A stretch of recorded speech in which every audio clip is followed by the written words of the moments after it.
Hello viewers, আসসালামু আলাইকুম। This is Maruf Hussain and welcome back to my negative world. তো আজকে আমরা আসছি পাবনার বেড়া উপজেলায় কাজিরহাট ফেরিঘাটে। তো এখানে আমরা দেখতে পাচ্ছি ফেরিঘাটের এখানে নতুন একটা পল্টন হচ্ছে। নতুন পল্টন অলরেডি বসানো হয়েছে, কিন্তু রাস্তাটা এখনও পর্যন্ত ক্লিয়ার হয়নি, যার কারণে হয়তো এই ফেরিঘাটের রাস্তাটা চালু করেনি। ও পাশে আরও এরকম 2-3টা আছে, ওইখানে ফেরি লোড আনলোড হয়।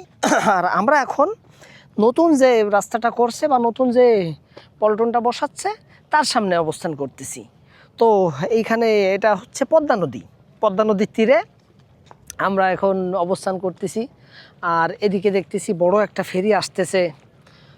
ফেরিটা মনে হচ্ছে মোটামুটি ফেরিঘাটের এটা সোজাসুজি না হয়ে একটু আড়াআড়ি, তাতে করে ফেরির রাস্তাটা অনেক বেশি লম্বা হয়ে গেছে।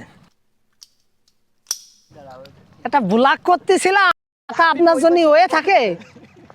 কার সাথে আইসি ব্লগ করতে, কোন একটা কনসেপ্টে ছিলাম তাই বলে। হ্যালো ভিউয়ার্স, আসসালামু আলাইকুম। This is Maruf Hussain and welcome back to my negative world.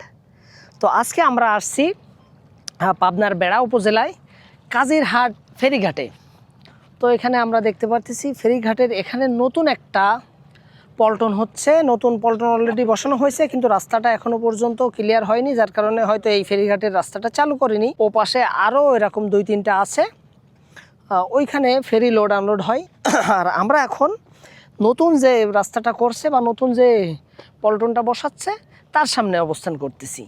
তো এইখানে এটা হচ্ছে পদ্মা নদীর তীরে আমরা এখন অবস্থান করতেছি। আর এদিকে দেখতেছি বড় একটা ফেরি আসতেছে। ফেরিটা মনে হচ্ছে মোটামুটি ফেরিঘাটের এটা সোজাসুজি না হয়ে একটু আড়াআড়ি, তাতে করে ফেরির রাস্তাটা অনেক বেশি লম্বা হয়ে গেছে। এটা ব্লগ করতেছিলাম, আপনার জন্য হয়ে থাকে।